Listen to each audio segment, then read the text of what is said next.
करूयात भावसारताई. आपण. हो, भावसारताई हे द्या. हं.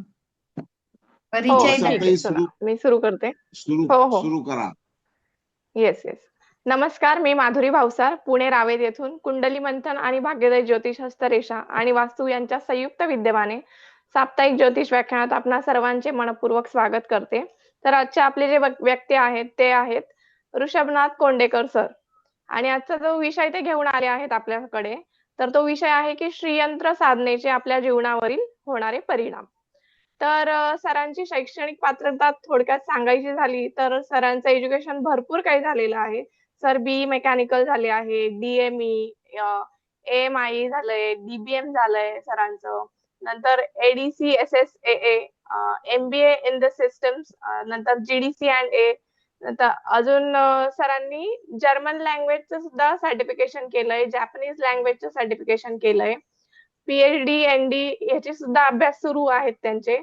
तर असं व्हास्ट एज्युकेशनल एक्सपिरियन्स सरांचा आहे. त्या व्यतिरिक्त सरांना स्पिरिच्युअलिटी मध्ये आवड असल्यामुळे सरांनी रेकी ग्रँड मास्टर, म्हणजे सर स्वतः रेकी ग्रँड मास्टर आहेत आणि ते प्रॅक्टिस पण करतात.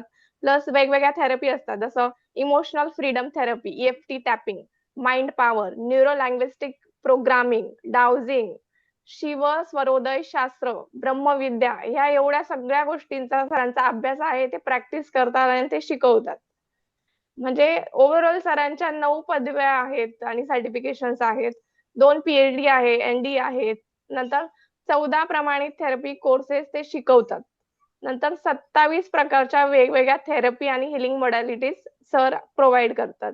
14 वर्षाचा त्यांना श्रीमंती आणि समृद्धी विषयक सखोल अभ्यास आहे, ज्याच्यावर ते आपलं व्याख्यानही आज घेणार आहेत. 11 वर्षाचा त्यांना समुपदेशन आणि प्रशिक्षणाचा असा दीर्घ अनुभव आहे. नंतर 10,000 प्लस क्लायंट्सला त्यांनी काउन्सिलिंग केलं आहे, त्यांना ट्रेनिंग दिलं आहे आणि त्यांच्या आयुष्यात बदल घडवून आणलेले आहेत. 14 वर्षाचा त्यांचा स्वतः इंजिनिअरिंगचा आयटीचा एक्सपिरियन्स आहे. जर्मनी आणि स्वतःची सॉफ्टवेअर कंपनी सुद्धा चालवण्याचा त्यांचा एक्सपिरियन्स आहे. आणि त्या व्यतिरिक्त सर स्वतः एक मोटिवेशनल स्पीकर आहे, प्रेरणादायी वक्ते. युट्यूबवर आपल्याला त्यांचे भरपूर व्हिडिओज बघायला मिळतील. इन्फ्लुएन्सर आहेत, सेलिब्रिटी कोच सुद्धा आहेत. नंतर ड्रीम्स टू रियालिटी कोच, म्हणजे स्वप्नांना वास्तवात आणण्यासाठी जे मार्गदर्शन लागतं, त्याचं मार्गदर्शन आपण सरांकडून घेऊ शकतो. सरांना वेगवेगळ्या थेरपींचं नॉलेज आहे, म्हणजे colour therapy, acupressure, Sujok therapy, angelic connection therapy. नंतर हाईट जर वाढवायची असेल, हाईट गेन, स्मरणशक्ती वृद्धी, होपोनोपोनो थेरपी, टीसीआर थेरपी, पार्लिजीपी थेरपी, नंतर ऍक्सेस कॉन्शियसनेस, असं भरपूर काही सरांना नॉलेज आहे. त्या व्यतिरिक्त न्यूमरोलॉजी, सही विश्लेषण म्हणजे सिग्नेचर अनालिसिस, हस्ताक्षर विश्लेषण, tarot card reading, angel card reading, Osho card reading, वास्तुशास्त्र, कुंडली शास्त्र, हस्तरेषा शास्त्र, फेंगशुई, म्हणजे सरांना जे नॉलेज आहे ना, तर ते खूप वास्ट आहे. असे वक्ते आज आपल्याला लाभलेले आहे. तर आपण मन लावून यांचं व्याख्यान ऐकूयात. त्या व्यतिरिक्त मी सांगते की सरांचं युट्यूब आणि फेसबुकवर एक चॅनल आहे, ज्याचं नाव आहे की श्रीमंतीचे संस्कार, जे आपण फॉलो करू शकतो. आणि सरांचं स्वतःचं एक ऋषभनाथ एक्सलन्स सेंटर असं म्हणून बिवेवाडीमध्ये केंद्र आहे. तर म्हणजे सर, तुम्ही एवढा अमूल्य वेळ काढून तुमचा आमच्याकडे आले त्याबद्दल खूप खूप आभार. आणि सत्रामध्ये तुमचे खूप खूप खूप स्वागत आहे. तर तुम्ही तुमचं सेशन सुरू करू शकता. मनपूर्वक धन्यवाद मॅम. खूप छान एक्सप्लेनेशन केलं. म्हणजे थँक्यू. एखादा वक्ता आला तर त्याला मोटिवेट कसं करायचं हे तुमच्या ग्रुपकडून शिकवा असं मला वाटलं. त्याची ओळखच खूप धन्यवाद. छान प्रकारे करून दिली की तो जरा चांगला मोटिवेट होतो आणि मग चांगले मार्गदर्शन करायला लागतो, नाही का? बरोबर आहे. बर. हो हो, आम्ही एक्साइटेड आहे सर. ओके. ओके. मला एक सांगा की खूप गोष्टी आहेत सांगता येण्यासारख्या. श्रीयंत्रावरचा गेली 4-5 वर्षाचा बऱ्यापैकी अनुभव आहे. म्हणजे साधना खूप डिझाईन केलेल्या आहेत आम्ही. ओके. श्रीयंत्र दीप ध्यान साधना आहे, श्रीयंत्र शक्ती उपासना आहे, श्रीयंत्र चक्र ध्यान आहे, श्रीयंत्र गुप्त मुद्रा विज्ञान आहे, श्रीयंत्र समृद्धी साधना आहे. तर एक दिवा श्रीमंतीचा श्रीयंत्रावरती प्रोसेसेस अशा आहेत. आणि आता श्रीयंत्रावरती संपुटिकपण आम्ही घेतलेला आहे. ओके. अष्टलक्ष्मी आणि श्रीयंत्र यांचंही कॉम्बिनेशनचे साधनं आहेत. साधनं खूप आहेत. मी श्रीयंत्रावरती खूप काही सांगत बसण्यापेक्षा मला आधी हे आवडेल की आपण कुठपर्यंत आहोत श्रीयंत्राच्या. म्हणजे तुम्ही सगळे आध्यात्मिक क्षेत्रात आहात, त्याच्यामुळे श्रीयंत्राची बऱ्यापैकी 99% कल्पना असेल. सो जे आहे तुमच्याकडे त्याच्याविषयी मी फार जास्त सांगण्यात काही अर्थ नाही असं मला वाटतं, नाही ना? So what do you know about all this things? श्रीयंत्राविषयी काय कल्पना आहे? बाकी राहू देऊ बाजूला आपण. श्रीयंत्राविषयी काय कल्पना आहे? आध्यात्मिक लोक आहेत सर, बेसिक सगळी माहिती आहे, उपासना ग्रेट. करतातच. ग्रेट. तेच म्हटलं मी. तो श्रीयंत्र सगळ्यांना कल्पना आहे, बरोबर. श्रीयंत्राची 99% कल्पना आहे की श्रीयंत्र काय आहे, की बाबा श्रीयंत्र महालक्ष्मी देवीचं यंत्र आहे. ऍक्च्युली ते श्री ललिता त्रिपुरा सुंदरी देवीचं स्थापन केलेलं यंत्र आहे.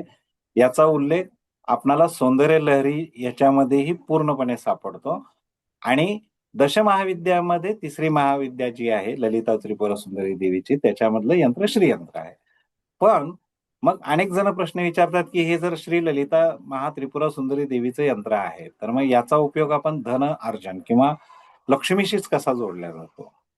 तर याचे जर पूर्ण स्ट्रक्चर बघितलं तर मी काय आता दाखवत बसत नाही, तुम्हाला सगळ्यांना कल्पना आहे. याच्यात 9 आवरण आहेत. श्रीयंत्र बेसिकली काय हे बघितलं तर 9 आवरण आहे, बरोबर. सगळ्यात वरचं आवरण, सगळ्यात वरचा जो टॉपचा आहे तो बिंदू आहे, बरोबर. माहिती आहे ना हे सगळ्यांना? नावं माहिती आहे श्रीयंत्राच्या साधनेचे?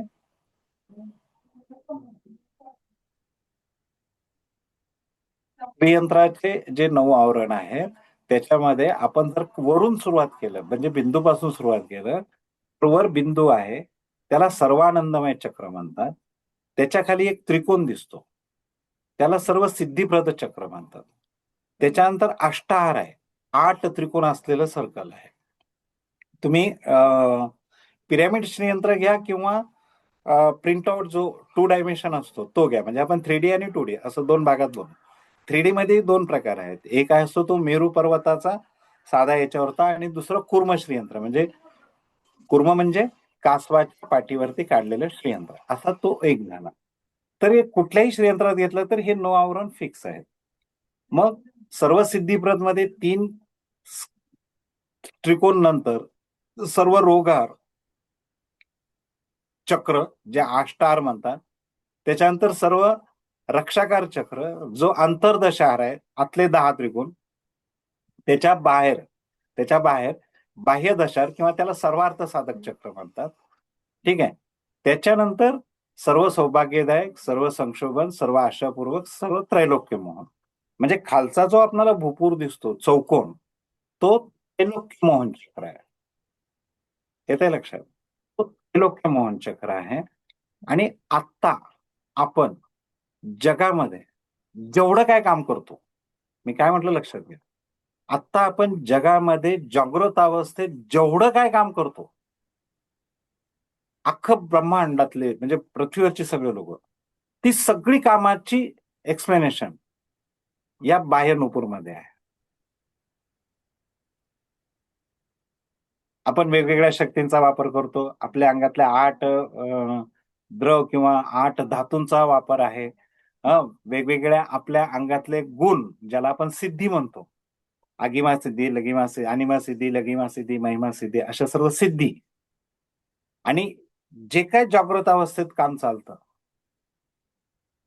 आता वास्तूमधले सगळे आहेत, वास्तूमध्ये दिक्पाल आहेत, ते दश दिक्पाल, ईश्वराच्या 4 कला, 10 मुद्रा शक्ती, 8 मात्रका, 10 सिद्धी, हे सगळं बाहेरच्या आवरणात संपतं.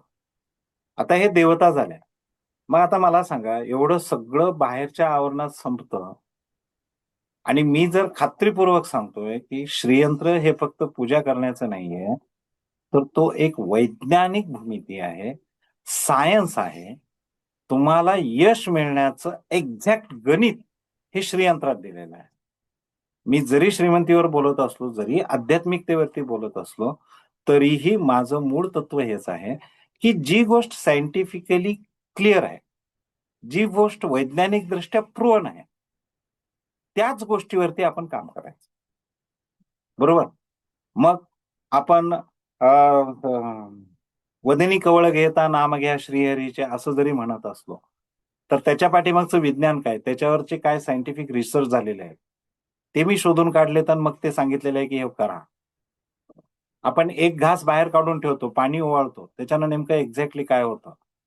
तसंच श्रीयंत्राच्या बाबतीमध्ये जेवढ्या काय गोष्टी आता प्रचलित आहेत, जेवढ्या काय गोष्टी आपण सांगतो, जगामध्ये जेवढे काही यश करण्याचे गणित आहेत, ते सगळे फक्त बाहेरच्या या भूपुरामध्ये कव्हर होतात. आणि आपलं जे ध्येय आहे, श्रीमंतीचा असो, ज्ञानाचा असो, यशाचा असो, नातेसंबंधातील असो, हेल्थचा असो, हे सगळं या बिंदूमध्ये सेंटरला आहे. आणि याच ज्यावेळेस विज्ञान आपल्याला समजतं ना श्रीयंत्राचं, त्यावेळेस हा जो बिंदू यश आहे तो 5000% तुम्हाला मिळतो. ठीक आहे. मग आता काही जण म्हणताल की नाही नाही, आकर्षण शक्ती पण असतात, आपण लॉ ऑफ अट्रॅक्शन वापरतायत सर आजकाल, फक्त फिजिकली काम करत नाहीत. परफेक्ट आहे. लॉ ऑफ अट्रॅक्शन वापरतात. किती लेवलला वापरला जातो? डोळे बंद करा, व्हिज्युअलाइज करा, डोळ्यांनी बघा, कानाने आवाज ऐकण्याचा प्रयत्न करा, स्पर्श करा, स्मेल घ्या, वगैरे वगैरे असं है ना.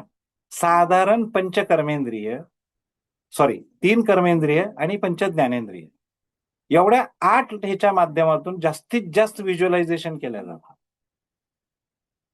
बरोबर आहे का? पण हा जो श्रीयंत्राचा जो दुसरा त्रिकोण आहे, सर्व आशा परिपूरक चक्र, ज्याच्यावरती 16 कमळाच्या पाकळ्या आहेत, या सांगतात की तुम्हाला 16 प्रकारे आकर्षण करता येतं. 16 आकर्षण शक्ती आहे त्याच्यामध्ये. आपण विचारही करू शकत नाही. म्हणजे जागृत अवस्थेत काम हे बाहेरचं भूपूर करतो, स्वप्न अवस्थेत काम इथे होतं, आणि आतल्या ज्या 8 पाकळ्या आहेत त्या निद्रावस्थेत काम करतात. आपण झोपलेला असतानाही काम होतं. आता सांगा मला, जागृत अवस्थेत आपण काम करतोय, निद्रा अवस्थेत काम करतोय, स्वप्न अवस्थेत आपले ध्येय पूर्ण करण्याचा प्रयत्न करतोय. हे 3 चक्र आहेत. आणि मी म्हणतोय की हे 9वं जे चक्र आवरण आहे, ते 9वं आवरण तुम्हाला तुमचं यश 100% मिळवून देतं. याचाच अर्थ मधले 5 सर्कल आपण मिसिंग करतो. आपण काम करतोय ते 3 आवरण. मधला जो आहे तो बिंदू, ते आपलं ध्येय आहे. आणि या 3 आणि 4 सोडले, जर 9 आवरण आहे, मधल्या 5 स्टेप्स आपण विसरून जातो, ज्याचं सिक्रेट आपल्या भारतीय संस्कृतीमध्ये सांगितलेलं आहे, श्रीयंत्रात सांगितलेलं आहे. जगाला अजून ते माहिती नाहीये, किंवा माहिती असलं तरी ते तेवढं प्रचलित नाहीये. म्हणून श्रीयंत्र हे खरं यश मिळण्याचं साधन आहे. मग यश किती प्रकारे? 2 प्रकारे आपण धरू, ऐहिक आणि आध्यात्मिक. म्हणजे पूर्ण मुक्तीला जाण्याचाही मार्ग या श्रीयंत्रातून सांगितलेला आहे. आणि आम्हाला जे हवं तेही कसं प्राप्त करायचं, याचं विज्ञान, याचं ज्ञान, याचं अध्यात्म या श्रीयंत्रात आहे. बरोबर आहे. म्हणजे मुक्ती पण इथेच आहे, इदम पण इथेच आहे, अहम पण इथेच आहे. मुक्ती पण इथेच आहे, मोक्ष पण इथेच आहे, आणि आपणाला जे हवं ते ध्येय पण इथेच आहे. एवढं गणित त्याच्यात परफेक्टली दिलेलं आहे. आणि म्हणून श्रीयंत्राची साधना, आता हे श्रीयंत्र काय ते बघतोय आपण. तर हे सगळं श्रीयंत्राची संरचना, ज्याच्यामध्ये एक बिंदू, 5 त्रिकोण आणि 4 त्रिकोण शक्तिरूप, 4 त्रिकोण शिवरूप, 5 त्रिकोण शक्तिरूपाचे, त्याच्या भोवती हे वर्तुळ, वर्तुळाच्या भोवती कमळाच्या पाकळ्या, आणि नंतर 3 त्रिकोणाच्या चौकोनाच्या 3 रेषा. इथे 3 रेषा आहेत बरं का. तुमच्याकडं श्रीयंत्र असेल तर त्याच्यावर बघा, खाली भूपूर जो असतो ना, त्याच्यावरती 3 लेयर असतात चौकोनी, आहे की नाही. तर प्रत्येक लेअरवरती काहीतरी वेगळ्या देवता आहेत. एकावरती सिद्धी आहेत, एकावरती शक्तीज आहेत, आणि एकावरती मात्रक आहेत. म्हणजे 10 10 20 8 28 झाले. 4 ईश्वराच्या कला 32, दश दिग्पाल 42, आणि याच्यावरची मुद्रा शक्ती योगिनी, याच्यावरच्या प्रगट योगिनी, म्हणजे या 4 प्रगट योगिनी एक, मुद्राशक्ती एक, नंतर काय म्हणतात त्याला, सिद्धी एक, आणि त्रिपुरेश्वरी चक्रेश्वरी, जी कोणती देवता आहे या आवरणाची. इतकं डीप लेवलला, म्हणजे 46. बाकी असो, पण आमच्या संशोधनाप्रमाणे याच्यावरती 248 देवता स्थापन करतो आपण. लक्षात येत आहे? म्हणजे आधी जर आपल्याला श्रीयंत्र काय हे समजलं ना, तर मग त्याच्या साधनेवरती आपल्याला फोकस करता येतो. श्रीयंत्राच्या दोन्ही तिन्ही अनेक प्रकारे साधना आहेत. आपण मंत्र साधना करतो, आपण कुंकुम अर्चना करतो, आपण त्याच्यावर श्रीसुक्ताचं 16 वेळेस पठण करतो, बरोबर. पण साधना, पूजा, मंत्र याच्यामध्ये थोडा थोडा थोडा थोडा फरक आहे. तोही आपण समजून घ्यायला पाहिजे. ज्यावेळेस तो समजतो त्यावेळेस साधना किती हायर लेवलला काम करतात हे लक्षात येतं. पूजामधून फरक पडत नाही असं नाही. आता समजा आपण एक उदाहरण देतो मी तुम्हाला. श्रीसुक्त म्हणत असाल सगळेजण, पाठ तरी असेल, ऐकलेलं असेल, काही जणांना रोज रेग्युलरली म्हणायला जमत असेल, जमतं? हो ना? हो. माहिती आहे का श्रीसुक्त? Yes, great. ओके. आता या श्रीसुक्तामध्ये आपण कुंकुम अर्चना करतो, 16 वेळेस पठण करतो. हा, मी तुम्हाला आत्ता एक श्रीसुक्ताची ओळ म्हणायला सांगतो. म्हणा, अश्वपूर्वाम रथमध्याम हस्तिनाद प्रबोधिनी. अश्वपूर्वा प्रतिमाध्याम हस्तिनाद प्रबोधिनी. करेक्ट. आता अश्वपूर्वाम रथमध्याम हस्तिनाद प्रबोधिनी. आता याच्यातलं फक्त पहिले 2-3 शब्द घ्या. अश्वपूर्वाम, फक्त एवढंच म्हणा, अश्वपूर्वाम. अश्वपूर्वाम. राईट. आता अश्वपूर्वाम म्हणत असताना तुमच्या शरीराकडे वरून खालीपर्यंत लक्ष ठेवा आणि कुठला भाग हालतो का हे मला स्पष्ट सांगा. शरीराचा, मी स्पेसिफिक सांगतोय, शरीराचा एखादा भाग हालतोय का बघा. अश्वपूर्वाम जोरात म्हणा, मनात म्हटलात तरी हालेल. कोणता हल्ला? येस अक्षय सर. नाही सांगू शकत. नाही, सगळ्यांचा हालतो. आपण विचार केला तरी हालतो, नाही विचार केला तरी हालतो. तुम्ही नीट ऑब्झर्व करा बरं. आपल्याला थोडं लक्ष नसतं म्हणून.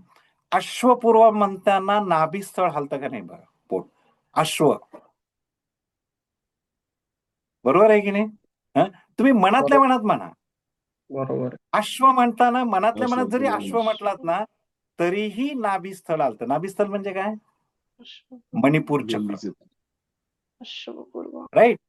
याचा अर्थ असा झाला की भारतीय शास्त्रातले श्लोक हे डायरेक्ट तुमच्या चक्रांवरती काम करतात. जसे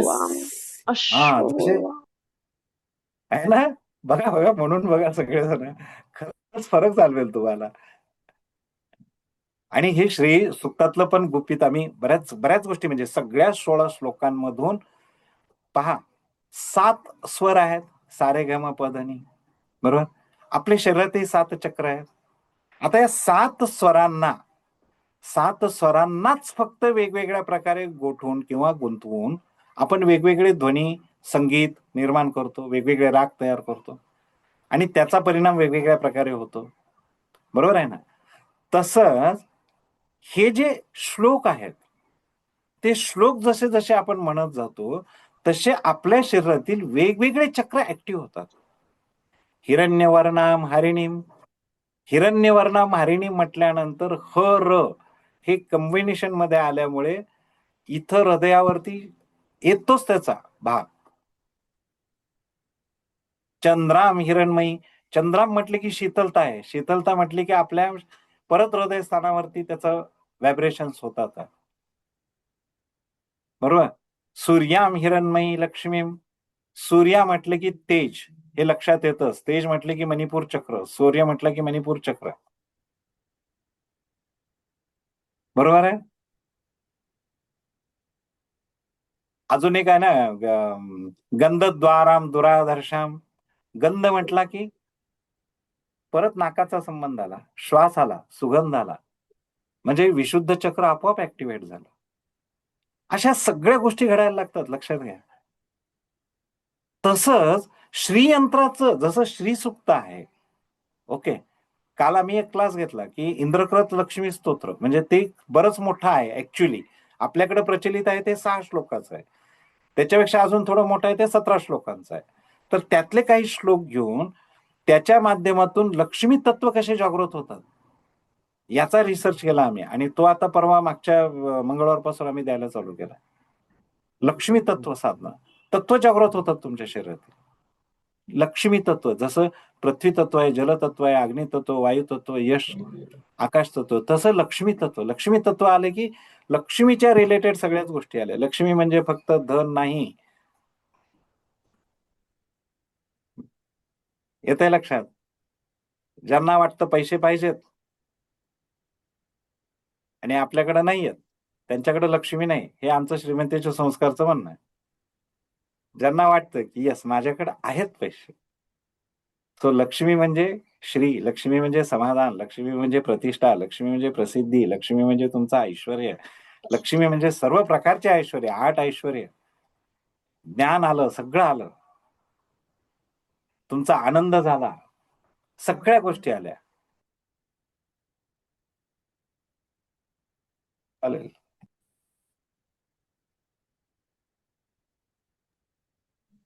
सगळ्या गोष्टी आल्या याच्यामध्ये, येते लक्षात? तसंच श्रीयंत्रामधले 9 आवरण हे तुमच्या सगळ्या गोष्टीवरती काम करतात. म्हणून श्रीयंत्र हे महत्वाचं आहे. यशाचं यंत्र महत्वाचं आहे, श्रीयंत्र आहे. मुक्तीचं यंत्र श्रीयंत्र आहे. याच्यामध्ये उत्पत्ती आणि लय दोन्ही सांगितलेलं आहे. संहार तत्व आणि उत्पत्ती तत्व, स्थिर तत्व म्हणतात त्याला. दोन्ही तत्वाचा याच्यात अभ्यास आहे, हे लक्षात. मग श्रीयंत्राचा कोण कोण करावं आपण हे बघू ना, की श्रीयंत्र, आता हे सगळं टेक्निकल थोडासा भाग झाला. आपलं जीवन आहे आता, श्रीयंत्र साधण्याची का गरज आहे हेही समजलं पाहिजे ना. चालू तर आहे सगळं, वेगवेगळे उपाय आपण करतच आहोत जागृत अवस्थेत. कुठल्या अवस्थेत करतोय आपण उपाय? जागृत अवस्थेत. किंवा एखादा व्हिज्युअलायझेशन लॉ ऑफ अट्रॅक्शनचा काम क्लास करून आपण स्वप्नावस्थेत काम करतो. जास्तीत जास्त कुठेतरी एफडी करून सुप्तावस्थेत काम करतो, निद्रावस्थेत काम करतो. पण याच्याही पेक्षा अजून 5 अवस्था आहेत ज्या हिडन आहेत, ज्या गुप्त आहेत, आणि त्या गुप्त अवस्था खरं आपल्याला यश मिळवून देतात, आणि ते सगळं आपल्याला या श्रीयंत्राच्या माध्यमातून कळतं. म्हणून ज्या ज्या वेळेस आपल्या मनामध्ये स्थिरता नाहीये, पैसा येतो टिकत नाही, काम आहे समाधान नाही, नाती आहेत शांतता नाही, काही जीवनात अडथळे येतात, प्रयत्न करूनही अपेक्षित फल मिळत नाही, एकच चुका किंवा एकच गोष्ट आयुष्यात परत परत घडत राहते, भविष्याची भीती वाटते, आर्थिक असुरक्षितता वाटते, निर्णय घेण्यास आपण सक्षम होत नाहीत, कधी कधी मन स्थिर होत नाही, अशा सगळ्या जागी श्रीयंत्र साधना काम करते. अनेक जणांकडे धन आहे पण आनंद नाही, समाधान नाही, कृतज्ञता नाही. धन येतं प्रयत्नाने. मी एक वाक्य सांगतो, धन प्रयत्नाने येतं, पण श्री लक्ष्मी पात्रतेने येते. लक्ष्मी चंचल आहे, मान्य आहे, ती चंचल आहे म्हणूनच सगळीकडे जाऊ शकते. चंचल नसती तर अक्षय सरांच्याकडे गेली असते, आमच्याकडे आलीच नसती, मग तिथेच थांबली असते. आम्हाला वाट बघत बसावं लागली, सर या आहे, किंवा सुवर्णा मॅडमकडे थांबली असती, म्हटली असती नाही नाही या खूप छान ज्योतिषी सांगतात, मी पुढे नाही जाणार बाबा, मग आमच्याकडे कशी यायची? ती चंचल आहे म्हणून सगळीकडे आहे, बरोबर आहे ना. पण आवश्यकता कशाची आहे आपणाला? स्थिरतेची. आलेली लक्ष्मी स्थिर करून ठेवण्याची, आणि हे स्थिरत्वाचं वजन नेमकं ज्ञानाच्या माध्यमातून हे श्रीयंत्राचं विज्ञान देतं. येते लक्षात? आता बऱ्याच गोष्टी आपण करतो बाह्य साधनाच्या बाबतीत, पण तीही नातेसंबंधातला प्रॉब्लेम असेल तर श्रीयंत्र इथं अहंकार कमी करायला सांगतो, स्वीकार वाढवायला सांगतो, घरात सौम्यता आणायला सांगतो, बरोबर आहे. अनेक वेगवेगळ्या प्रयत्नांनाही यश येत नसेल तर याची भूमिती, याची जॉमेट्री, याचे व्हायब्रेशन, याचा फोकस हा तुम्हाला खरोखरच एका वेगळ्या लेवलला घेऊन जातो. आणि म्हणून श्रीयंत्र साधना ही अंधश्रद्धा नाहीये, तर ते चेतनाशास्त्र आहे, ते विज्ञानशास्त्र आहे, ते ज्ञानशास्त्र आहे. साधी गोष्ट घ्या, आपण आता तो मी बॅकग्राऊंड नाही लावला, जो श्रीमंतीच्या संस्कारचा मूळ श्रीयंत्राच्या 4 बाजूला आम्ही 4 तत्व लिहिलेले आहेत आमच्या प्रोग्राम मध्ये. इच्छाशक्ती, क्रियाशक्ती, ज्ञानशक्ती आणि पराशक्ती. हे इथून सुरुवात होते घ्या श्रीयंत्राची. तुमची इच्छाशक्ती किती आहे, तुमची क्रियाशक्ती किती आहे, ज्ञानशक्ती किती आहे आणि पराशक्ती. मग त्या 3 शक्ती असतील तर पराशक्ती मिळते. आणि या 4 शक्ती एकत्र आल्या तरच तुमची इच्छा पूर्ण होते. आणि त्यासाठी तुम्हाला जे प्रयत्न करावे लागतात ते आचार, विचार, भावना, उच्चार या 4 लेवलला करावं लागतात. म्हणजे 4 शक्ती आणि 4 हे अशा 8 प्रकारे याचं काम होतं. येतंय लक्षात? मग इच्छाशक्ती, क्रियाशक्ती, ज्ञानशक्ती, पराशक्ती ही शक्ती वाढवायचं. याच्या शक्तीच्या देवता वागेश्वरी, वज्रेश्वरी, या सगळ्या देवता याच्यावर श्रीयंत्रावर ज्ञान देतात.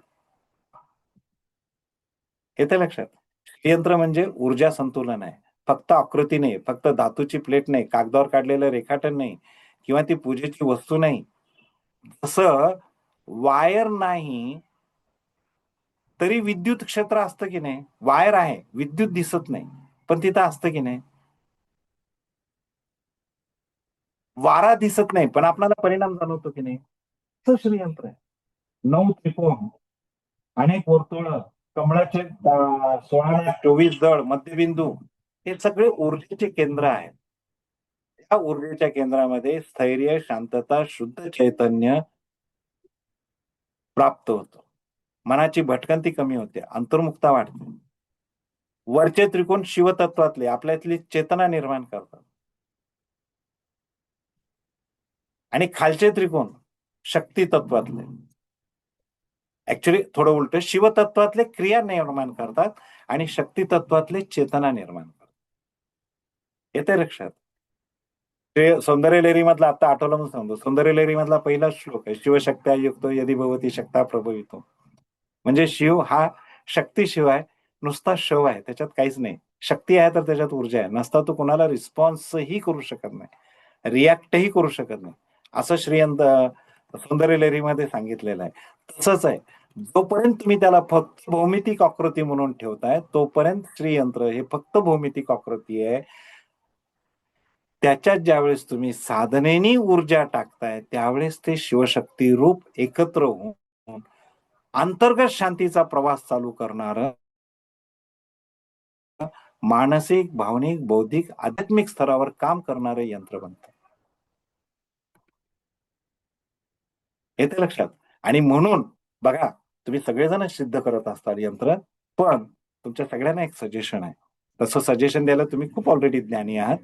ओके, माझा फक्त एकाच क्षेत्रातला अनुभव आहे, तुमचा अनेक क्षेत्रातला आहे. श्रीयंत्रावरती आपण कुंकुम अर्चना करतो, श्रीसूक्त पठण अर्चना करतो, ओम श्रीम ह्रीम श्रीम कमले कमलालय या मंत्राचा जप करून अर्चना करतो, बरोबर? याच्यासोबत त्याच्यावर प्रतिष्ठा करा. आम्ही श्रीयंत्र शक्ती पहिली श्रीयंत्राच्या साधनेमध्ये महत्वाची गोष्ट, तुमच्याकडे जे श्रीयंत्र आहे त्याची प्राणप्रतिष्ठा करा. काही माहिती नसलं तरी 9 आवरणांची नावं घ्या, 9 आवरणांच्या 9 चक्रेश्वरी स्थापन करा. आम्ही 248 देवता स्थापन करतो, तो जाऊ द्या विषय बाजूला. जेव्हा करण्यापेक्षा प्राणप्रतिष्ठा करता त्यावेळेस साधक आणि यंत्र यांच्यात एक संबंध तयार होतो. लक्षात येत आहे? आणि मग हा श्रीयंत्र डिव्हाइन आणि तुमची यांच्या एनर्जी मधला एक स्विच बनतो, कारण ते प्राणप्रतिष्ठित झालेलं असतं. तुमच्या विचारांची कंपनातून कृती आणि कृतीतून परिणाम असं संपूर्ण साखळी संतुलित करायला लागते. म्हणून मी काय म्हणतो की तुमच्याकडे श्रीयंत्र आहे तर ते प्राण प्रतिष्ठित करा. आम्ही 248 देवता स्थापन करतो, तो वेगळा भाग झाला, पण तुम्ही ज्यावेळेस प्राण प्रतिष्ठा कराल, तुम्हाला बाकी काही जमलं नाही तरी एक साधी साधना सांगतो की 9 आवरण घ्या, 9 आवरणांच्या देवता बघा, तुम्हाला गुगलवर मिळतील कोणत्या चक्रेश्वरी आहेत ते, त्या प्रत्येक चक्रेश्वरीला त्या त्या आवरणावर स्थापन करा. That's it. बाकी करायची आवश्यकता नाही. जमेल एवढं करायला? काय होणार आहे याच्याने सांगतो तुम्हाला. ओके, बघा, मला काय फक्त नुसतं माझं मार्केटिंग करायचंच नाहीये इथे, आणि मला दुसरं खूप काहीतरी हे करून साधनांची यादी द्यायची नाहीये. खूप साधनं आहेत. मला जे काही तुम्ही आता करत असताल त्याच्यामध्ये थोडंसं ऍडिशन देऊन तुमच्या आयुष्यात बदल पडेल, आणि ते जे काही तुम्ही समाजकार्य करत आहात, लोकांच्या आयुष्यात बदल आणण्यासाठी ज्योतिष, वास्तू, कुंडली मंथन, हस्तरेषा यांच्या माध्यमातून तुम्ही जे काही परिवर्तन आणत आहात, तर त्याला एक श्रीयंत्राची जोड जिथं जिथे देता येणं शक्य असेल तिथे तिथे द्या. आणि त्याच्यासाठीची सोपी साधना सांगितली मी, की ह्या श्रीयंत्राला प्राण प्रतिष्ठित करा. आलं लक्षात? मग ज्यावेळेस तुम्ही श्रीयंत्र प्राण प्रतिष्ठित करता, तर त्यावेळेस यंत्र म्हणजे काय? यंत्र म्हणजे ठराविक काम करणारी निष्क्रिय वस्तू, यंत्राचा अर्थ. मानवी आदेशावर चालणारी प्रणाली.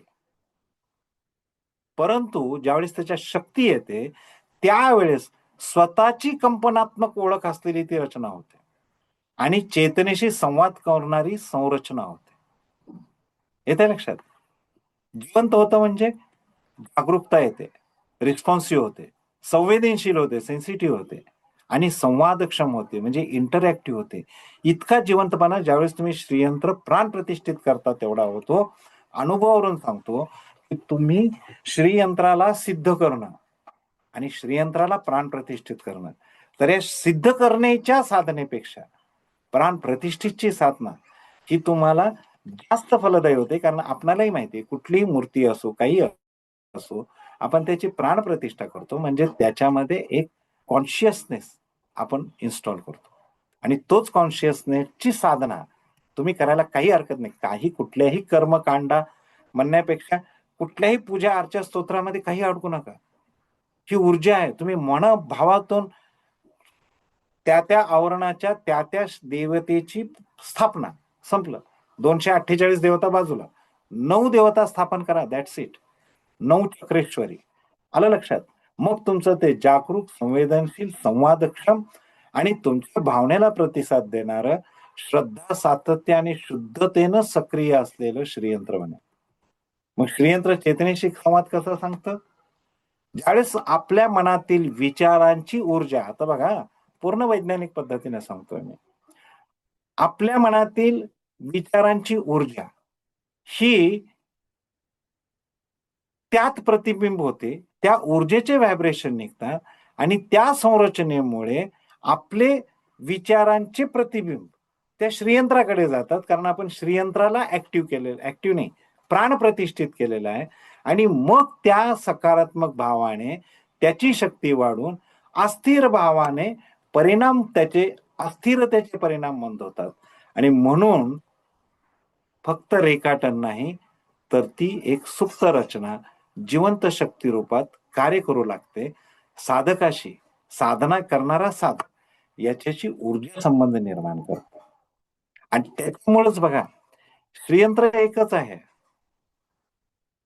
एकच आहे, पण त्याच्यापासून मिळणारे परिणाम वेगवेगळ्या लोकांना वेगवेगळे. पांडुरंग तोच आहे, विठ्ठल तोच आहे, पण तोच विठ्ठल नामदेवाच्याकडे येऊन जेवणही जेवतो, पण बाकी लोक तिथं जाऊन जेवण करून आले तर त्यांच्या अंगातला एक शीतही जात नाही. म्हणजे तो जिवंत आहे पासलेला चैतन्यमान पांडुरंग सुद्धा आपल्या भावनांना प्रतिसाद देतो. तसं श्रीयंत्र व्हायला लागतं, कारण ते ज्ञान विज्ञानातून काम करतं, अध्यात्मातून काम करतं.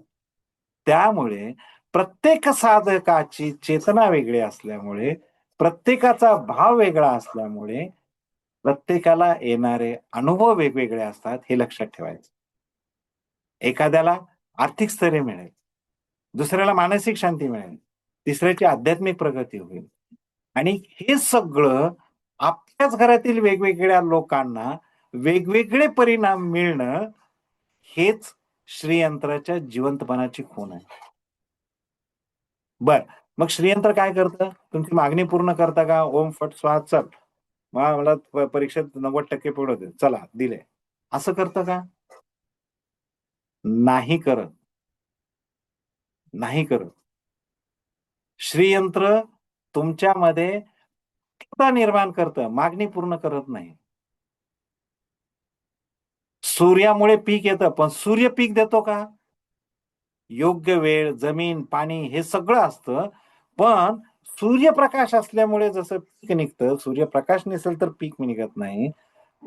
पण जे सूर्यप्रकाश पीक देत नाही, आपण काम करतो, पण सूर्य त्याच्यामध्ये पीक देण्याचं कार्य करतो. तसंच आहे, जसा सूर्य लगेच पीक देत नाही, तसंच श्रीयंत्र लगेच मागणी पूर्ण करत नाही, पण ती मागणी पूर्ण होण्यासाठीची पात्रता तयार करते. पण जर केवळ आपण श्रीयंत्र हे फक्त शोपीस म्हणून ठेवला असेल, आणि खरंच सांगतो, with due respect to all the people, फक्त धन कमवण्याचं साधन म्हणून जर श्रीयंत्राकडे बघत असो, तर मग धनवान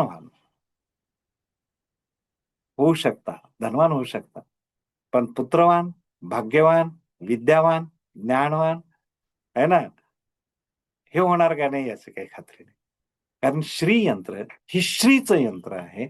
श्री म्हणजे जो शाप दुर्वासा ऋषींनी इंद्राला दिला होता, आणि इंद्राची सगळी संपत्ती गेली, वैभव गेलं, तेज गेलं, सगळं निघून गेलं त्याच्यापासून. फक्त बायको आणि त्याचे जे मंत्रिमंडळ म्हणजे वरुण देव, सूर्यदेव, चंद्रदेव हे सगळे फक्त राहिले. ग्रह सगळं गेलं, ऐश्वर्य गेलं, प्रतिष्ठा गेली, सगळं. सो श्री या शब्दामध्ये सगळंच आहे. म्हणून श्रीयंत्र हे सर्व प्रकारच्या ऐश्वर्याशी संबंधित आहे, मनुष्याच्या पण, देवतांच्या पण. म्हणून ब्रह्मदेव म्हणतात की जेथे जेथे श्रीयंत्र तेथे तेथे महालक्ष्मी, आणि जेथे जेथे महालक्ष्मी तेथे तेथे श्रीयंत्र. ब्रह्मदेवाचं अजून एक ब्रह्मवाक्य आहे, तेही श्रीयंत्राच्या वाक्यासोबत लक्षात ठेवा. ते वाक्य आहे, जेथे जेथे लक्ष्मी तेथे तेथे अलक्ष्मी. तुम्ही कोणाला घरात घेताय हे तुमच्यावरती डिपेंडेंट आहे. ते कसं? जर तुम्ही श्रीच्या भावनेला असाल तर तुम्ही लक्ष्मीला आत घेता. जर तुम्ही दारिद्र्याच्या भावनेला असाल, गरिबीच्या भावनेला असाल, तर तुम्ही अलक्ष्मीला आत घेताय. खूप साध्या पद्धतीनं सांगतोय. तुम्हाला जे काय तुमच्याकडं नाही असं वाटतं ती सगळी अलक्ष्मी आहे, जे काय तुमच्याकडं आहे असं वाटतंय ती सगळी लक्ष्मी.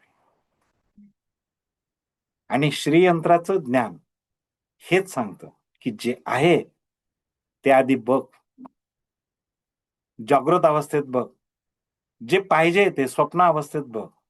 देवी तुझ्या सुप्त अवस्थेतही काम करेल, आणि त्याच्यासाठी भाग्य निर्माण करणं, त्याच्यासाठी मार्गदर्शन मिळणं, प्रोटेक्शन होणं, विघ्न नाश होणं, हे सगळी कामं आपोआप व्हायला लागतील. पण त्याचं कमीत कमी ज्ञान पाहिजे. म्हणून 2 वाक्य नेहमी लक्षात ठेवायचे. तुमच्याकडे श्रीयंत्र आहे तर तुमच्याकडे लक्ष्मी हमखास आहे, पण लक्ष्मीसोबत अलक्ष्मी पण आहे. तुम्ही कुणाला आत घेताय हा तुमचा प्रश्न आहे. येते लक्षात? म्हणजे जर आपण श्रद्धेशिवाय श्रीयंत्राचा वापर करत असो, फक्त धन मिळण्याचं साधन करत असो, फक्त शोपीस असेल, तर कदाचित तो आपल्या संवेदनामुळे श्रीयंत्राचा अपमान होऊ शकतो. आलं का लक्षात? म्हणजे श्रीयंत्र फक्त आपल्याला हाताळायचं नाही, ते साधायचं आहे. ते फक्त धातू नाही, ते चेतनेची संरचना आहे. श्रीयंत्र तुमच्याशी बोलत नाही, पण प्रतिसाद नक्कीच देतं. जसं झाड जिवंत आहे म्हणतो, कापलं तर दुखतं, फुलतं, कापलं नाही तर फुलतं. तेच त्याचं जिवंत असण्याचं उदाहरण आहे. बरोबर आहे ना? मंत्र कागदावर लिहिला तर शब्द, आणि जपला तर शक्ती. कागदावर लिहिला तर फक्त मंत्र झाला ना. ओम श्रीम ह्रीम श्रीम कमले कमलालय प्रसिद्ध प्रसिद्ध श्री ह्रीम शिव महालक्ष्मी नमः. आता मी तुम्हाला एक उदाहरण सांगितलं, अश्वपूर्वाम रथमध्याम हस्तिनाद प्रबोधिनी. इथं जर मंत्राच्या व्हायब्रेशन्समुळे आपलं सोलर फ्लेक्स किंवा कुठलाही चक्र ऍक्टिव्हेट होत असेल, त्याच्यावरती व्हायब्रेशन्स तयार होत असतील, तर माझं व्यक्तिगत मत असं आहे की मंत्राचा अर्थ समजला तर 10 पटीने तुमची ऊर्जा वाढेल. पण मंत्राचा अर्थ जरी नाही समजला, पण तुम्ही मंत्र जाप जर केलात, पण तो प्युअर केला, तर त्याचे साऊंड व्हायब्रेशन्स हे तुम्हाला जास्त परिणाम देतील. येते लक्षात? साऊंड व्हायब्रेशन ओम, आ, त्या व्हायब्रेशन मध्ये शक्ती आहे, त्या व्हायब्रेशन मध्ये देवत्व आहे, त्या व्हायब्रेशन मध्ये ऊर्जा आहे. आणि तीच सगळी तुम्हाला काम करायला मदत करते, तीच सगळी तुम्हाला जिवंत ठेवायला, चैतन्य निर्माण करायला मदत करते. म्हणजे थोडक्यात श्रीयंत्र हे असं यंत्र आहे जे चालवायचं नाहीये, तर ते जपायचं आहे.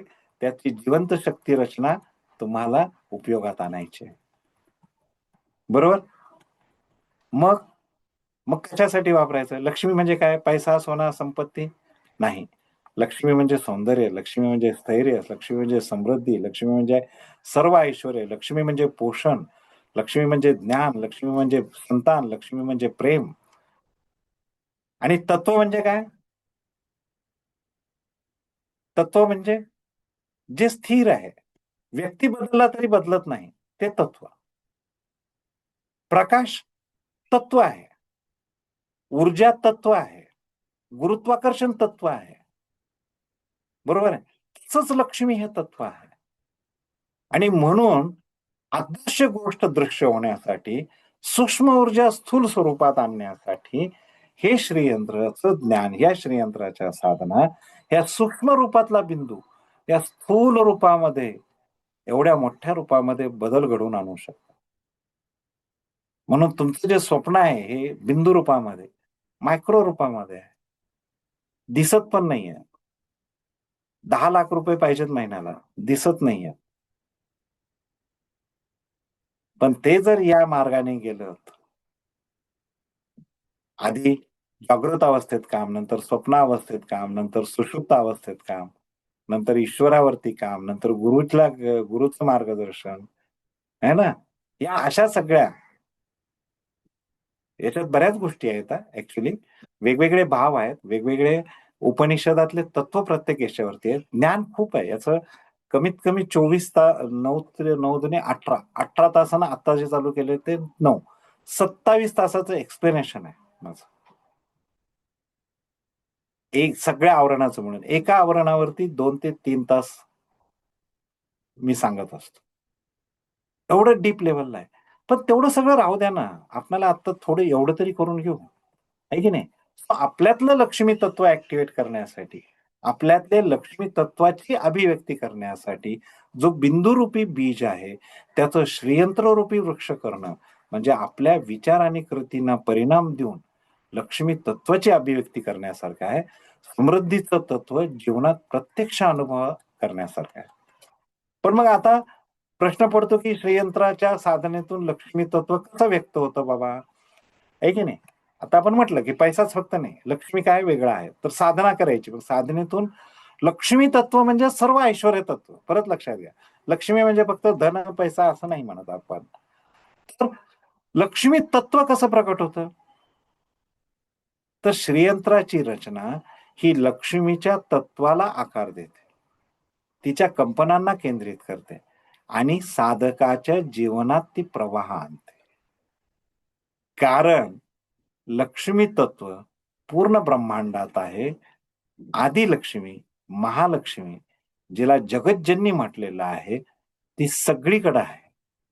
तुमच्या हातातल्या मोबाईलमध्ये आहे, तुमच्या समोरच्या टेबलवर आहे, तुमच्या चेअरमध्ये आहे, भिंतीमध्ये आहे, कपड्यात आहे, सगळीकडे तिचं तत्व आहे. पण फक्त आपल्याकडेच असलेलं तत्व आपणाला माहिती नाहीये, आणि ते तत्व जागृत करण्यासाठी श्रीयंत्राचं ज्ञान, श्रीयंत्राची साधना आपणाला मदत करते. थोडक्यात आपल्या अंगावरचं पांघरून काढायला मदत करते श्रीयंत्र. ही साधना त्याला कार्यशील बनवते. बरोबर? लक्ष्मी तत्व संतुलन, वर खाली त्रिकोण नाही, स्थिर चर तत्व, अति लोभ कमी करणं, आणि तसंच अतित्याग. 2 प्रकारचे त्रिकोण आहेत ना, त्याला आम्ही वेगळ्या भाषेत म्हणतो की अति लोभ, वर करणारे त्रिकोण अति लोभाकडे चालले आणि खाली येणारे त्यागाकडे चालले. पण याला बॅलन्सिंग करून मध्ये केंद्रबिंदूला आणायचं काम हे लक्ष्मी तत्वाचं आहे. लोभ पण करा असं सांगत नाहीये देवी, आणि त्याग पण करा असंही सांगत नाही. तुमच्या इच्छा ज्या आहेत त्या पूर्ण झाल्या पाहिजेत ना. म्हणजेच लक्ष्मी तत्व धन देणं फक्त नाही, तर स्थैर्य आहे.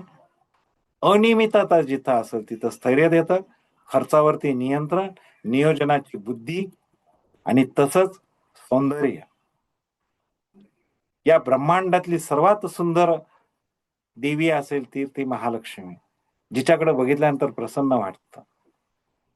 जर लक्ष्मी तत्व आपल्यात जागृत करायचं असेल तर तो प्रसन्नतेचा भाव आपल्या चेहऱ्यावर पाहिजे. बरोबर. म्हणून श्रीयंत्राची साधना केलात की तो प्रसन्नतेचा भाव चेहऱ्यावरती होतो. लक्ष्मी म्हणजे प्रसन्नता आहे का अप्रसन्नता आहे?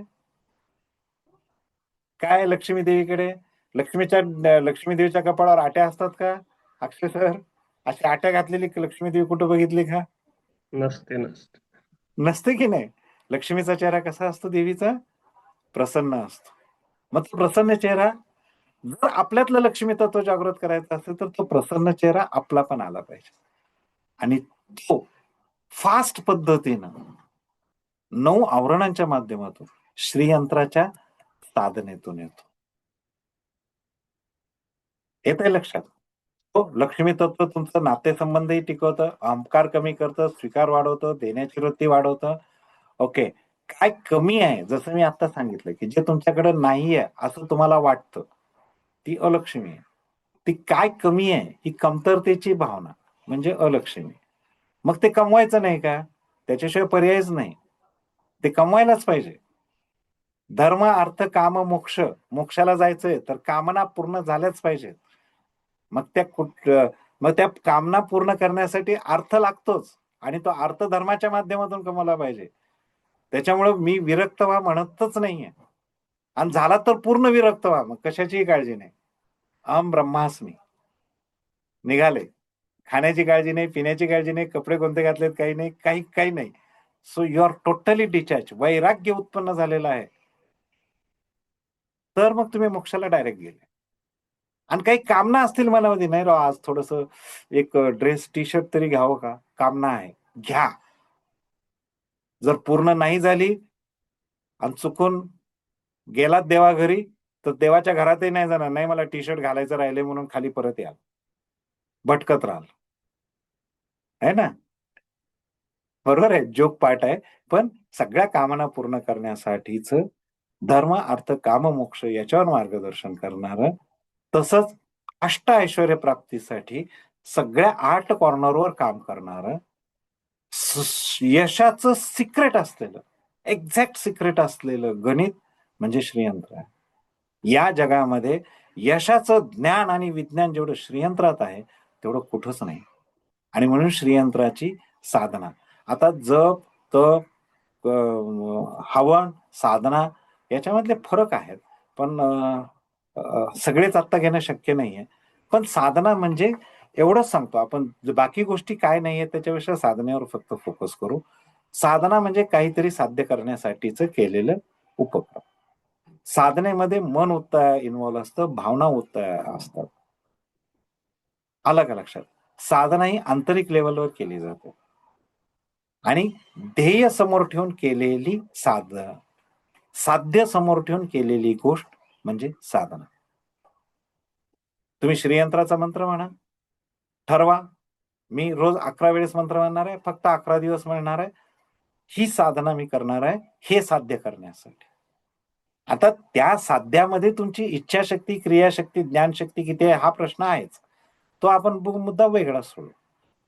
पण श्रीयंत्राची तुम्ही कुठलीही करा, फक्त पूजा अर्चा,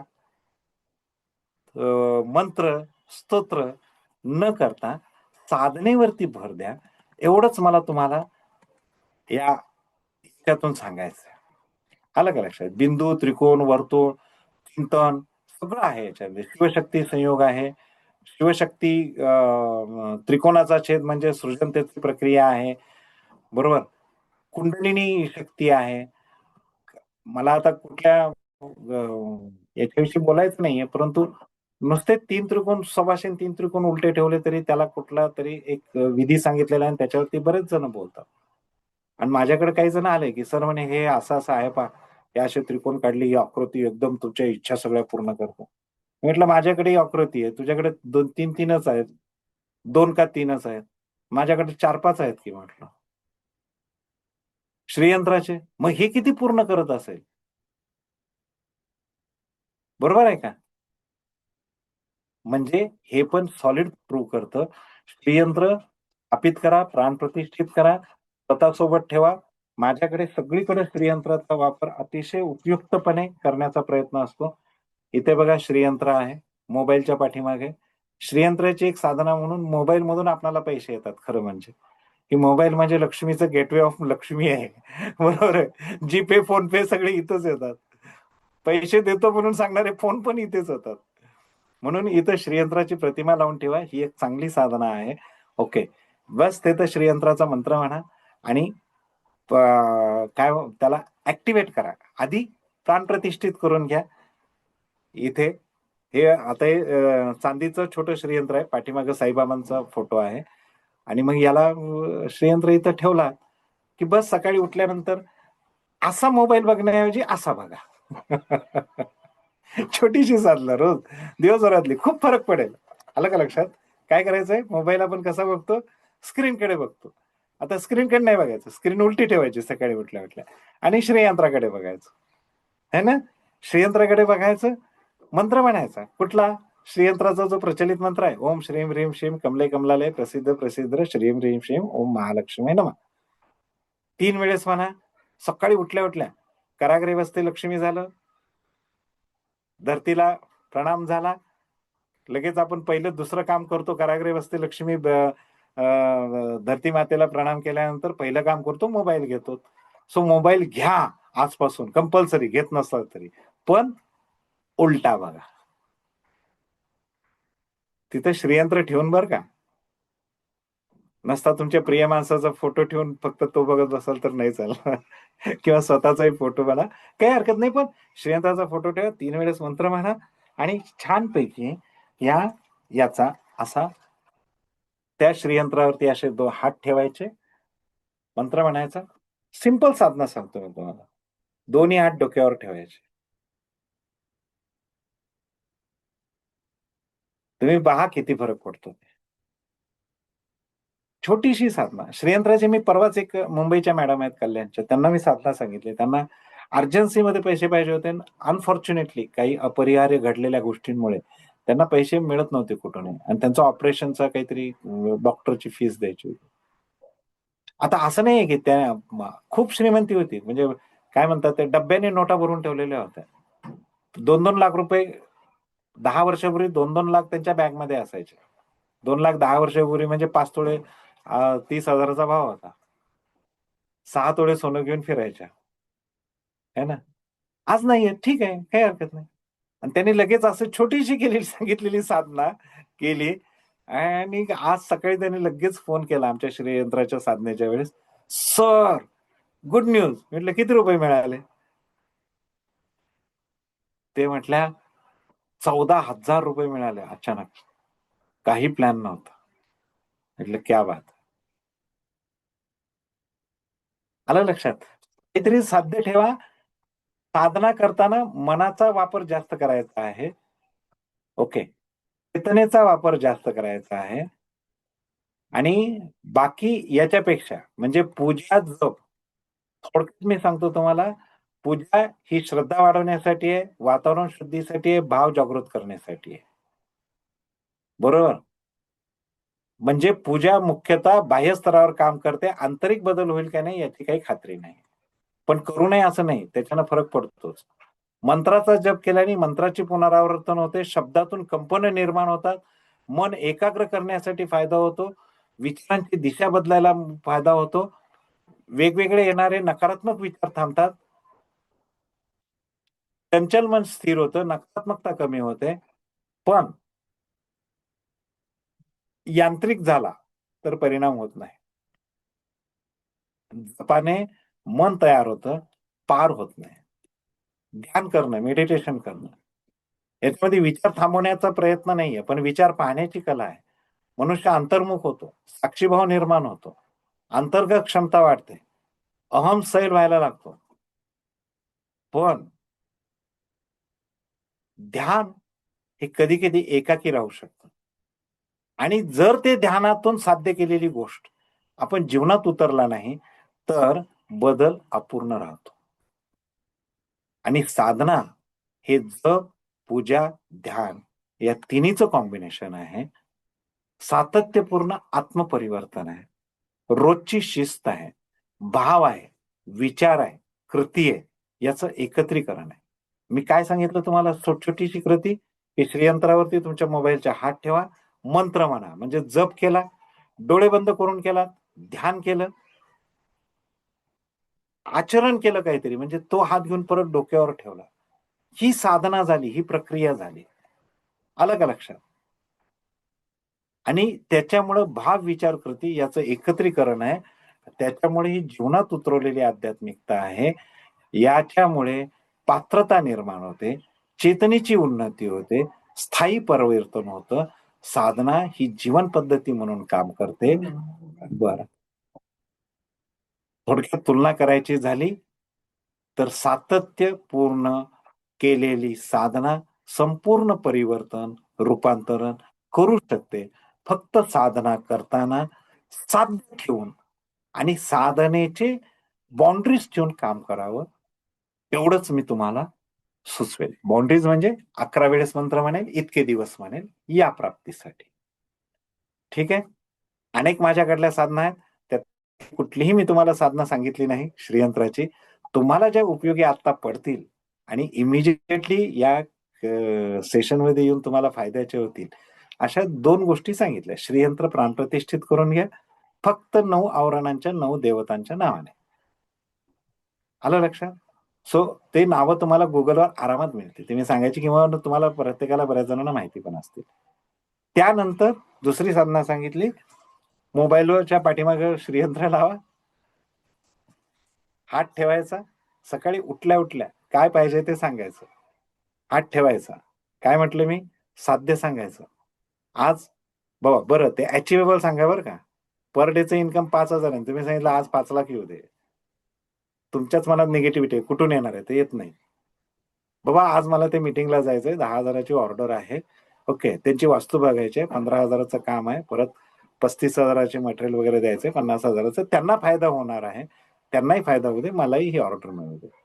म्हटलं ओम श्रीम ह्रीम श्रीम कमले कमलालय प्रसिद्ध प्रसिद्ध श्रीम ह्रीम श्रीम ओम महालक्ष्मी नमः 3 वेळेस मंत्र म्हटला, श्रीयंत्रावर हात ठेवून ऊर्जा घेतली, डोक्यावर ठेवली, ओम श्रीम ह्रीम श्रीम कमले कमलालय प्रसिद्ध प्रसिद्ध श्रीम ह्रीम श्रीम ओम महालक्ष्मी नमः एकदा म्हटलात तरी चालेल. डोळे बंदच राहू द्या आणि बघा की त्या माणसानं तुम्हाला ऑर्डर दिलेली आहे, तुम्ही तिथं काम पूर्ण केलेलं आहे, त्याने 50,000 तुमच्या मोबाईलमध्ये पाठवलेले आहे. स्माइल करा, धन्यवाद करा, हळूच हात खाली घ्या. एवढी छोटीशी साधना करा आणि बघा किती फरक पडतो. ठीक आहे. मला वाटतं 5:10 झालेले आहेत. आपला 4 ते 5 चा वेळ होता. So I think I have to stop over here. आणि इथे थांबायला हवं, नाही का? धन्यवाद सर. तुम्ही सांगितल्यामुळे श्रीयंत्र साधनेचे जीवनावरील परिणाम हे मला परवाच्या दिवशी म्हणजे तसं मागेच चर्चा झाली होती, पण 2-3 दिवसापासून माझं एक पुस्तक दुसरं चालू होतं. हे पुस्तक मी लिहायला घेतलं and I am happy to tell all of you that जसंही माझं हे पुस्तक पूर्ण होईल, या आठवड्यातच मॅक्सिमम लिहून पूर्ण होईल, विषय तोच, श्रीयंत्र साधनेचे जीवनावरील परिणाम. हे पुस्तक पीडीएफ रूपात आपल्या सगळ्या लोकांना, आपल्या दोन्हीही संस्थेच्या सर्व कार्यकर्त्यांना, कुंडली मंथन आणि भाग्योदय ज्योतिष हस्तरेखा व वास्तू यांच्या या दोघांच्याही सर्व सभासदांना मी हे फ्री देईल. सरांकडे मी देईल. नो धन्यवाद सर. चार्ज. धन्यवाद, अभिनंदन. आणि तुमचे पुस्तक सर्व श्रोत दे, हीच सगळ्यांतर्फे मी प्रार्थना करते. सगळ्यांनी Yes. त्याचा अनुभव देखील त्यांना मिळेलच, तुम्ही पाठवणार आहात. तर काही शंका समाधान असं थोडंसं असतं, तर एखाद दुसरे हो प्रश्न. हो हो तर विचारा कोणाला विचारा. शंका आहे का? आपला कॅमेरा चालू करावा आणि प्रश्न विचारावे, आणि एकाने हा एकाच प्रश्न विचारावे. हा असा ब्रेसलेट पण आहे बरं का मला, हा पण आम्ही प्राणप्रतिष्ठित करून घेतला. प्रश्न, शंका? अक्षय सर बोला, कसं वाटलं आणि काय शंका आहे? सर खूप छान होतं लेक्चर तुमचं. मस्त वाटलं. धन्यवाद. प्रश्न माझा तरी काही नाहीये. बर बर, काही हरकत नाही. सर्व बाकी लोक तुम्हाला? निशब्द झालेले आहेत असं वाटतंय. श्रीयंत्राची प्रत्येक जण उपासना तर प्रत्येकाला लक्ष्मी तर हवीच असते, परंतु ते स्थिर रूपामध्ये हवी असते. हा, करेक्ट. तर आपण खूपच छान आणि वेगळं मार्गदर्शन केलं. मी त्याबद्दल तुमचे धन्यवाद देते. असंच थँक्यू मॅम. श्रीयंत्राबद्दल आणखीन वेगळे काही पैलू घेऊन तुम्ही पुढच्या वेळेला नक्कीच याल अशी मी अपेक्षा करते. आणि अवश्य अवश्य. पुस्तकाला भरभरून यश मिळू दे. तर नाही, सर्व तुमच्यासाठीच लिहायला घेतोय. हो, हो. नक्की, नक्की. आणि विषय तोच ठेवला ना, आधी काही प्लॅन नव्हता माझा. आता हो. परवाच्या दिवशी रात्री मला वाटलं अरे अरे हे पुस्तक, पण काल रात्री माझं थोडं दुसरं काम चाललं होतं, म्हणून काल लिहायला नाही जमलं. आता सकाळपासून बसलो, आमची साधना संपल्यानंतर 1 वाजता. 1 वाजल्यापासून आतापर्यंत बसून झाले बरेचसे पानं लिहून. आता अजून लिहून देणार तुम्हाला. नक्कीच सर. धन्यवाद. येस. आज तुम्ही इथे वेळ देऊन आलात, आपला अमूल्य वेळ दिलात, तर त्याबद्दल मी सर्वांतर्फे धन्यवाद देते आणि आभार थँक्यू. मानते. तर तुमचे पुस्तक लवकरच येईल आणि सर्वांनी त्याचा लाभ घेतीलच. येस येस येस, नक्कीच. कुंडली मंथन आणि भाग्योदय ज्योतिष तर्फे आज मी सर्व उपस्थित लोकांचे, ज्योतिष मान्यवर आहेत, सर्व आध्यात्मिक लोक आहेत, उपासना उपाय सर्व करतात आणि लोकांना पण देतात. तर त्यांच्या सर्वांतर्फे मी तुम्हाला धन्यवाद देते आणि आभार प्रदर्शन करते. आणि मी पण तुमच्या सर्वांचे आभार मानतो, की सरांचे पण, की त्यांनी खास बोलवलं. आमच्या टीम मध्ये नेहमीच बोलत असतो, पण बाहेर कुठेतरी बोलताना ची संधी मिळणं, ते पण एक फार मोठी गोष्ट झाली.